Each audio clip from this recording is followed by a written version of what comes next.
কোনোবাই প্ৰশ্ন কৰে যে আপোনাৰ বৰ্তমান সময়ৰ আটাইতকৈ জনপ্ৰিয় ৰাজনৈতিক নেতাজন কোন? মই অতি সুন্দৰভাৱে আনচাৰ দিম ৰাহুল গান্ধী ডাঙৰীয়া। কিন্তু কিয় সেইটো মই আপোনালোকক এতিয়া বুজাই দিবলৈ চেষ্টা কৰিম। ৰাহুল গান্ধীৰ যিটো লাইফ সেইটো মই ভালকৈ ষ্টাডি কৰিছোঁ।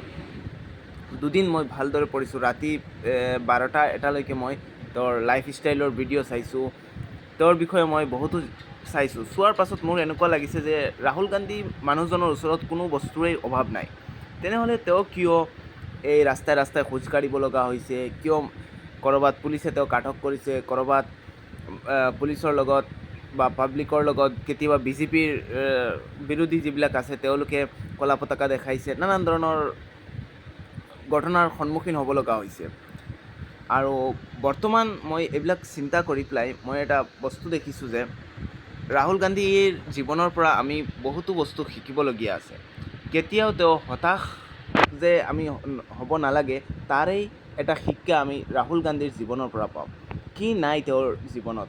চালে তেওঁ আজি যদি ৰাজনীতি এৰি দিয়ে, তেওঁৰ বাকী জীৱনকেইটা বহুত সুন্দৰ হিচাপে তেওঁ অতিবাহিত কৰিব পাৰিব। তাৰ পাছতো তেওঁ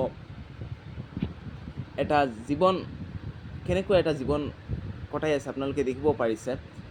50ৰ ঊৰ্ধ্ব তেওঁৰ বয়সো ইতিমধ্যে হৈ গৈছে, বিয়া বাৰু পতা নাই।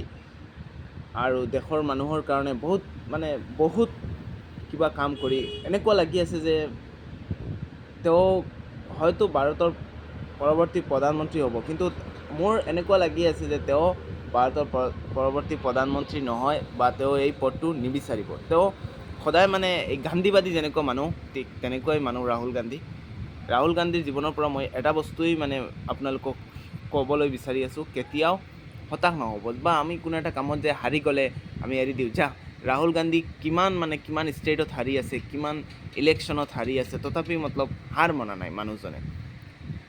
গতিকে এইটোৱেই আমি নেভাৰ গিভ আপ এইটো ক'ব লাগিব।